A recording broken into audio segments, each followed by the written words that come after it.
So I'm Byron F. Wilson. I'm the founder of the hashtag How We Fight movement, and we create consequences to social injustice against Black people through economic empowerment primarily. And one of our key components is creating a true African diaspora, which is one of the reasons I'm on with you all. I think what you're doing is so critical. I'm also the founder and headmaster of the Wilson Academy, which is private school, K through 12, and we'll be opening a campus in Soweto soon. So I do a lot of different things, but those are primarily the things that I do. And I think what you guys are doing is critical because of colonialism. A lot of who we are is gradually being erased, and a lot of that is intentional. Some of it's not, but a lot of it is. And like you're saying, it's hard for us to know where we go if we don't really know where we come from. And one of the things that I stressed in the summit was kind of rejecting that American culture. And when I say that, it's very important because it's never a shared experience. You know, it's kind of like, you take this and then you discard everything that was yours. And, our culture doesn't really allow for sharing. It purports itself to be able to do so, but it doesn't really. Really, they're wanting you to assimilate, and that's the worst thing that we could do as Africans. So. That's so true. Thank you so much for that. I did check out the Wilson Academy online. I wanted to just get to understand a little bit about, what it is that you're doing over there. One of the first things that I noticed about the Wilson Academy is the emblem, the shield. Please tell us a little bit about, what the Wilson Academy is about, what moved you to start it, and what it is that you're trying to achieve with it. Sure. So you would recognize, but most people don't recognize that design is based on a Zulu shield. Like most people here don't know that. Obviously, you would recognize it, but that's nothing new. That's just the core of who we are. I think that was the strongest symbol of strength that I was exposed to, was the Zulu culture, just here in the States.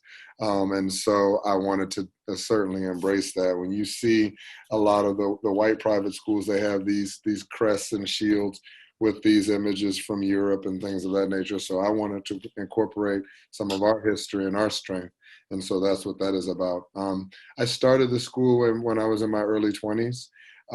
And actually, so we're a STEM focus, which stands for science, technology, engineering, and math, but also a financial education focused program, which is very unique, and that we talk about money. And so I have a lot of my students that actually run businesses. So that's very important. Obviously, being here in the States, capitalism is king. But to be honest, that's kind of everywhere. And so we need to start having those conversations to empower our communities. Yeah. So we also spoke a little bit about, your relationship with Africa and South Africa specifically. So I wanted to ask, if you could share with us a little bit about that journey.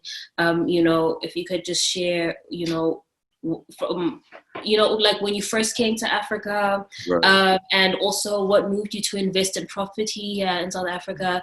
If you could share a little bit about that as well, please. Sure. So I first visited like 4 years ago, to be honest, and that's very recent. So I think all my life, my intent, to be honest, has always been kind of to transition to Africa. For me, I thought it was strange that as Black people, where you came from. You may not know the specific country, but you know the continent, and it wasn't here. And so if I kidnapped you and I made you stay in my house, and you had the ability to free yourself, why would you not then go home? And so that's, for me, it's kind of simple. I want to go home. Obviously, I have a lot of ties here, so it requires me to be here as well. But primarily, I really love being in Africa.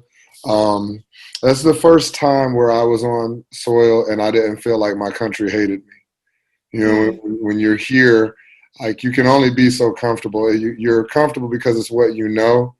But I mean, if you look at the climate, look at what's happening. When you have in 2020 an officer of your law is able to essentially murder someone with a smirk on their face, looking into a camera for the world to see, that speaks volumes to the foundation of your country. And that's, that's not something that I think, it didn't happen overnight. It's just what America is built on. And so Yeah. we can improve here, but I think that the African condition is a lot better than the Black African here. In terms of, I mean, there we're the majority, we have a government there, and we just don't have that dynamic here. So I went through the process, and I have a different respect for it because I was born here. So I have citizenship here because I was born here, but Yeah. I'm having to work for it in South Africa. So I have a critical skills visa, and then I have applied for permanent residency. So you wait on that process, but it shouldn't be much longer in that regard. So that's what I want to do, and then of course 5 years you get the opportunity for dual citizenship for that conversion. So that was the goal for that, but it's just something that I really love it. I love South Africa in particular, but I travel around to different countries. Botswana is beautiful. Namibia, I was there for the first time not long ago. So I try to get around a little bit. Yeah. That's so cool. And I feel like, that is there's kind of a conversation around generally the unity between Africa and the African diaspora, why that's so crucial in this day and age. But there's also this movement of, the diaspora moving back home. I wanted to, what do you think? Do you think that's, something that, a lot more of the diaspora should be considering doing, should be looking into? And, I want to also get, pick your brain a little bit about what your thoughts are on the importance of Africa and its diaspora uniting and working together for a way forward. Sure. So we each have some assets that we need to bring to the table to create a larger, more powerful nation. So there are some things that I'm afforded because I'm in the United States that you're not, and vice versa. You all bring a culture and consistency that we've been removed from. But also, as I mentioned, the physical majority and then actually having your own government. Those are critical things that we don't have here. But then the dollar is a lot stronger than the rand. I think it's like 17 rand to the dollar this morning, right? So because of that, Black Americans can do some things there, right, of great significance. And so I think we have to combine the assets that we have because everybody wants Africa. And it's interesting. It's like everyone wants Africa but Black people. But that's because that's what we've been taught. Most people fear it. I think it's beautiful, and I'll be doing some work in Ghana soon. I think they've been the most aggressive to me of the African nations in terms of trying to pull Black Americans over. And so I'm really excited about that. But I think a lot of it is we just have to go over. I invite people whenever I can to come see what it's like. Because I'm telling you, they really don't know. They're shocked. Like if I tell them, so like if they saw like Santon City Center Mall, right? If they saw that or the Mall of Africa, like they would be confused. They don't know that would exist. Like they don't, when I'm talking about, I'll just Uber Eats, they're shocked. They're like Uber, first of all, and then there's Uber Eats. They just don't have any, I'm telling you, like their concept of Africa is really bad. Yeah, it's like I'm like, I don't take a malaria pill when I go. Like they just have no idea. They think I can't drink the water. It's wild. They think there's like safari. I'm like, do you know how far Kruger Park is? Like you have to fly to Kruger National Park. Like I don't see any animals. Like I see birds. that's about it. Like birds and like domestic dogs. Like that's all I see. There really is like a necessity for a bridging. Like we just need a bridge. We need to bridge the gap, because I feel that also just even with the content that we create, as important as the information is, you know, we also need to make it more accessible to people outside of Africans outside of Africa, because, you know, there's languages that are spoken, languages that are taught in that are not in English. And we also have, you know, a hard time translating some of those things to English. So there's work that needs to be done, I think, and we're the ones as the youth, I feel like we're the ones that need to really find ways, like creative ways to do that, to bridge the gap between, you know, Africa and its diaspora. It's through no fault of their own as the diaspora that they don't really know, you know, the conditions and the state of Africa, because, you know, you're not really given that information freely. So we have to push, you know, we have to push that information. One of the things too that I wanted to point out is that you guys, you cannot imagine how strong the American culture is. You know, we've been sold this dream that we're all Americans. And, you know, one of the reasons that you see Dr. King being promoted so heavily, as if he was the only person that ever spoke about Black rights, is because they have hijacked his narrative. When he was killed, he was starting to speak. Actually, he was becoming a lot more like Malcolm X towards the back end of his life. A lot of people don't realize that, which really is why he was killed. He started talking a lot about Black economics, but now by killing him, they can control the narrative. And if you notice, all they talk about is his "How I Have a Dream" speech, because that's a speech about coming together. So white America wins with integration. They win. You know, integration is supposed to be a partnership. But if I come with, let's say there's a company and I have $10 million and you have 100,000, we're not partners when we come together. You work for me. And so what happens with integration is, because, you know, they control all the major resources, when we come together, we're not really partners. All it allows them to do is access our best and brightest. So they pluck all of our best citizens and give them opportunities as part of true white Americans. And then the Black community as a whole doesn't grow. So one of the things that I try to work on is just, a lot of Black people here don't identify as African.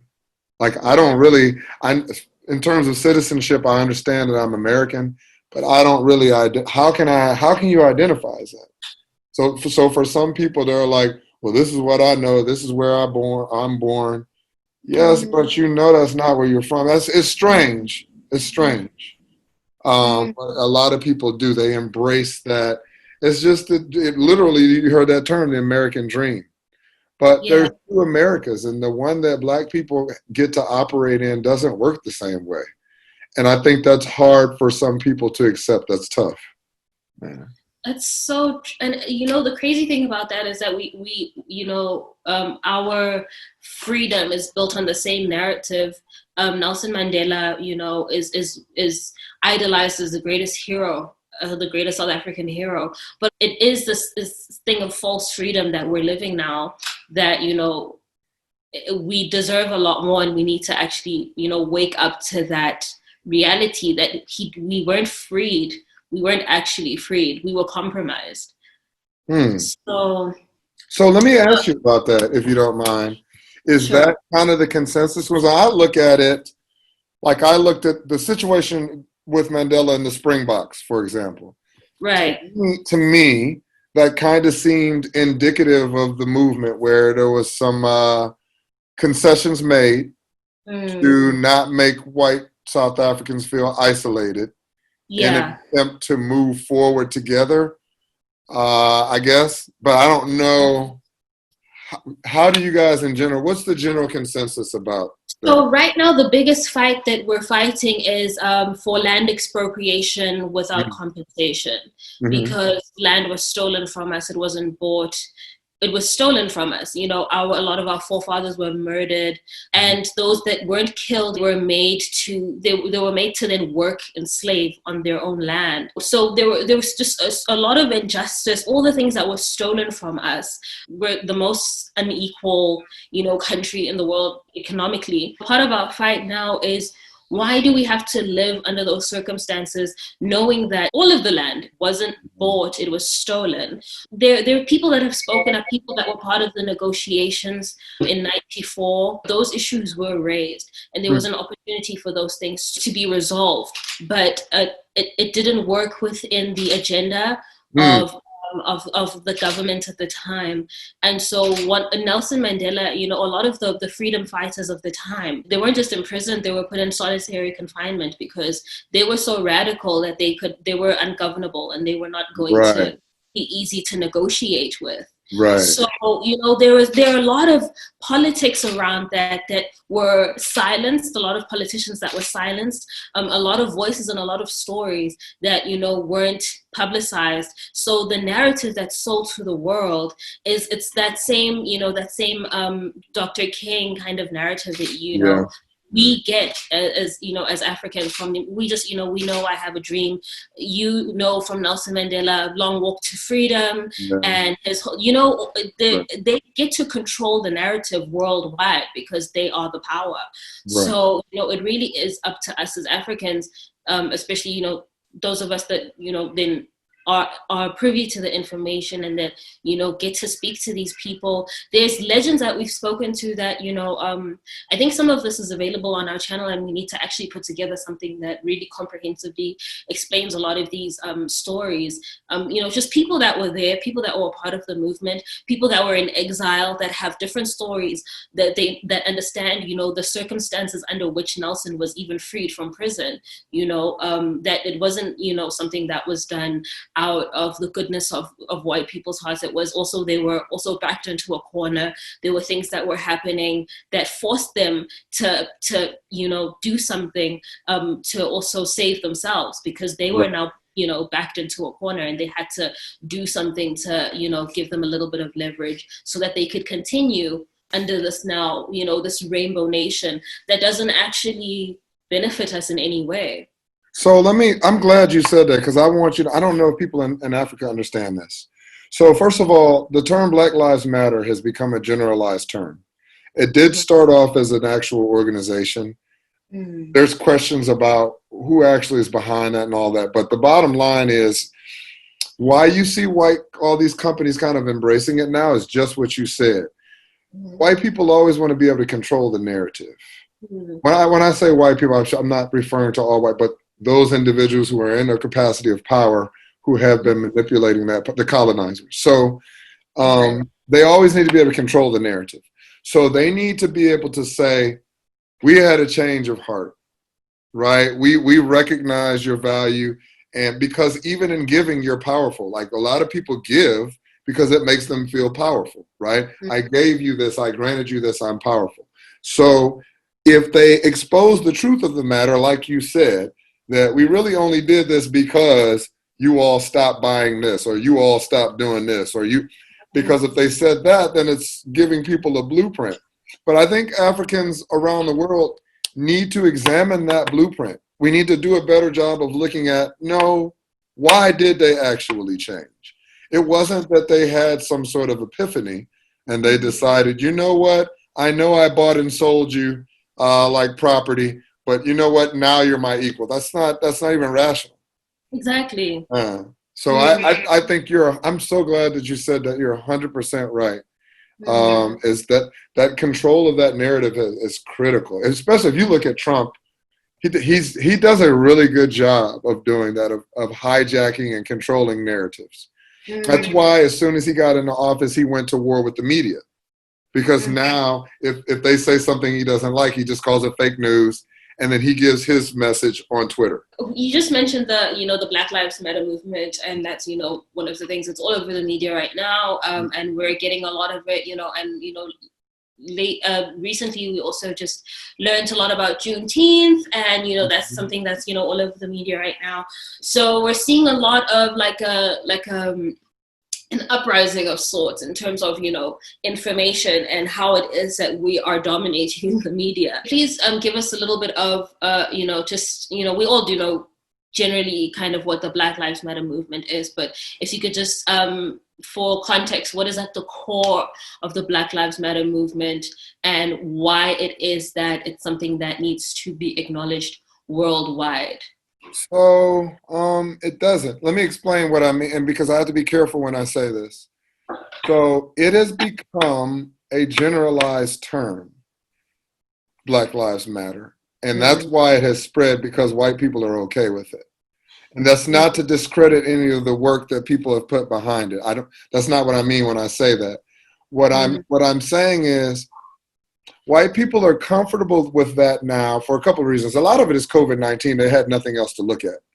You know, none of this would have happened had it not been for COVID-19, but people were stuck. There was no sports or anything to look at, and they were forced to look at these issues. And people were trying to get out of the house anyway. But what you got to understand this. So this is the difference between like Black Lives Matter and how we fight. Right. So how we fight, the reason that Facebook removed my first video, which they ultimately put back like 10 minutes later when people complained, the reason that the FBI calls me and asks if we're a hate group is because I'm talking about something that actually makes a difference. I'm talking about economic empowerment. That's all that ever really matters, is the money.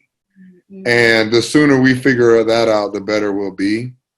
But when you say Black Lives Matter, you're not asking for anything. And white people figured that out. So that's why they're like, yeah, okay, fine. You don't want anything? Okay, Black Lives Matter. But their behavior doesn't justify those words, so it doesn't matter. It's all appeasement. This is nothing new. It's what they've always done. They find a way to appease us, but it's free. It's free for a white company. So now you see all these companies over here making commercials, talking about diversity and we care about Black people, but it's all lip service. It means nothing. Like if these companies really meant it, they would put some Black people in decision-making capacity. What's your board look like? Why aren't there Black executives so that these things, right, so that an actual culture could be changed? Show me the money. So what they do is they give donations to the same organizations that they know will do nothing impactful with it. So when you see these companies, these corporations say, we gave such and such $1 million to community programs, they give it to the same institutions. And they know those institutions aren't going to do anything that's going to be impactful with it. But they're recognizable institutions, so it sounds nice. Right. And it's just appeasement. So and I'm not saying for you not to embrace that narrative, because it's been very powerful in Black Lives Matter. You see it everywhere. But you got to ask yourself, just like you said with Mandela, why is everybody so comfortable with him? At some point, you have to ask yourself, why are you so comfortable talking about Mandela? You would have to ask yourself that for a second. Like, why do you like to talk about? There were a lot of people. If you go to Robben Island, there were a lot of cells in Robben Island. You only talk about one cell. Who else was in the other cells? What about the people they didn't let out? Why didn't they let those people out? See, those are the questions that rationally you would have to ask yourself. Why do you like him so much? And so what you have to ask yourself about the Black Lives Matter movement is, why are they so comfortable saying that now? Yeah. Because it's not attached to anything. If you think about it, okay, it's me. Once again, it's me looking for validation from you.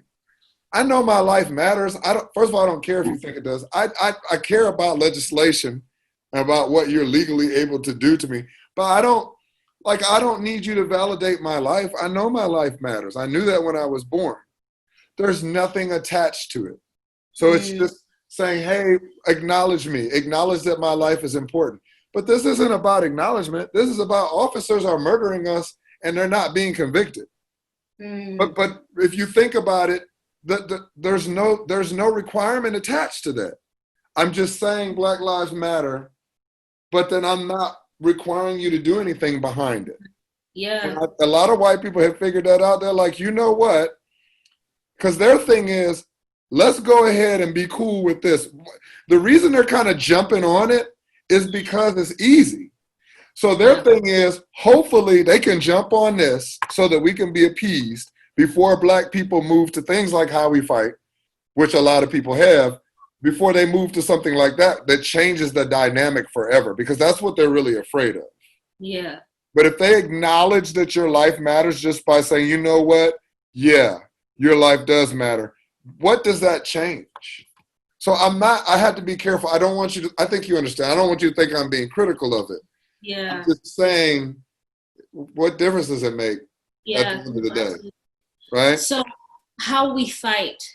What is the consciousness behind How We Fight? How did it come about? What is it? What is it? Let's get into that. So basically, How We Fight is different. It's I don't hate you. I don't care what you think. So here's the problem. We think of racism as a psychological issue. Racism isn't that. It's an actual systematic institution. Racism is an act, not a thought. So people think of it, oh, you don't like black people, you're racist. No, it's deeper than that. It's law. It's structure, right? It's maintaining the status quo. It's the reason that you live in a country and you're the physical majority, yet you have the largest gap between the haves and the have-nots. It's the reason why people who are colored in general are going to have more resources than you. Like, so there's things that are being done. These things didn't happen at random. That's what racism is. It's an institution. It's a structure. So that's the first thing we would have to recognize. I don't care how you feel about me. I'm not trying to change your mind. I'm trying to change your behavior. And so I can do that through creating consequences economically. That's what How We Fight is about. So it was, as an educator, it's me listening and looking at my students, and they're frustrated. They're like, what do we do? So I'm like, okay, here's what we're going to do. It's really that simple. It's like, okay, right, here's what we're going to do. And it's not something I take lightly. I understand. I mean, my life is in danger. Like, I'm not trying to be dramatic about it, but it is. Because what I'm talking about actually has the potential to cause problems for the status quo. Yeah. And those are the things that people don't want you to talk about. Yeah. Right? Yeah. If I was just talking about let's everybody come together. Notice I don't often use the term unity. Unity is a cop-out term. It's a term that denotes that we somehow have a shared responsibility for black people being murdered by officers. There's no shared responsibility, like stop killing us. It's not a shared responsibility. When you say unity, it implies that there's something we need to be doing on both sides. No, it's not. There's not. Actually, you guys just need to stop. And that's, you're right. So there you go. Yeah. So I'm assuming also How We Fight is what largely what you stand for, which is the Black economy, promoting Black economy. And you did touch on it. We spoke extensively about it in the summit.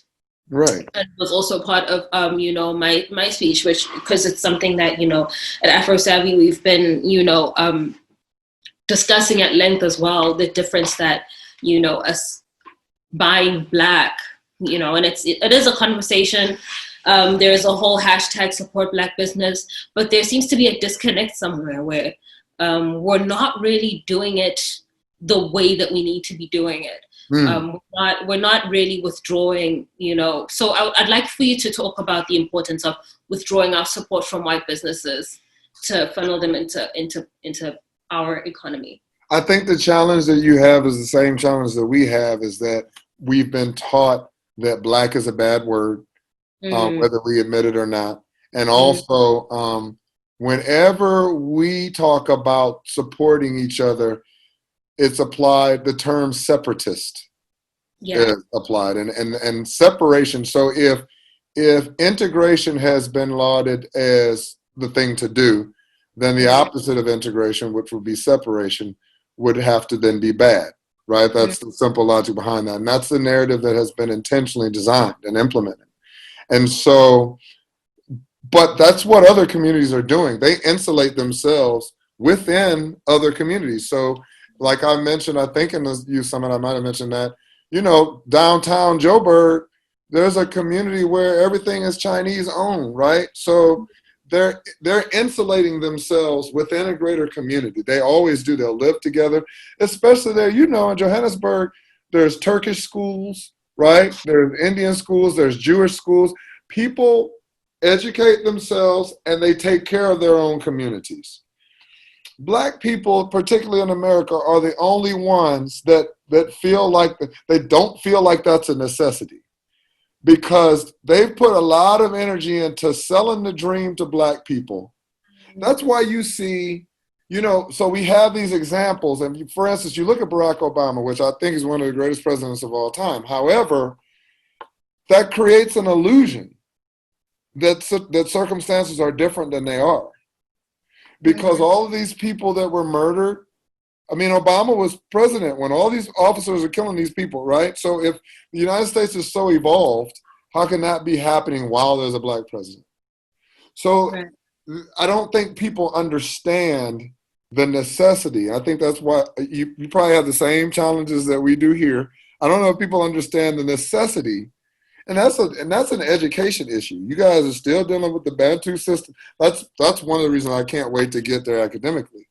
It's an education that has to occur from grade R on up. Yeah. That's what has to happen. My last question to you is, I'd like to know, what is your ultimate goal? What is the legacy that you want to leave behind? Yeah, I think when I die, I want to be able to look back on things and say, or anyone to look back and say, you know, he left it better than he found it. I think if we can start to get people, and again, it's got to start early, if we can start to get Black people and Africans just to see themselves as one nation, that's the bigger goal, is for us to truly love us. That's the problem. Because you know what, if you're a young woman and you're in an abusive relationship, to some degree, in some circumstances, I mean, it's going to be fear, but to some degree, it's you don't love yourself as much as you should, enough to walk away, to say, I deserve better than this, I will not accept it. And I think that's what we would have to do. Like, people don't know how beautiful Africa is. People don't know how powerful their history is. And if you recognize how powerful you are, then you would recognize the need to maintain and drive that culture forward. You would recognize the need to have African greatness. You would recognize the desire just for the mother continent. So those are the things that's the big picture.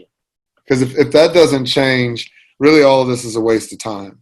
And that's why I'm in education, because I honestly feel like once people get a certain age, it's really hard to get to them, right, psychologically.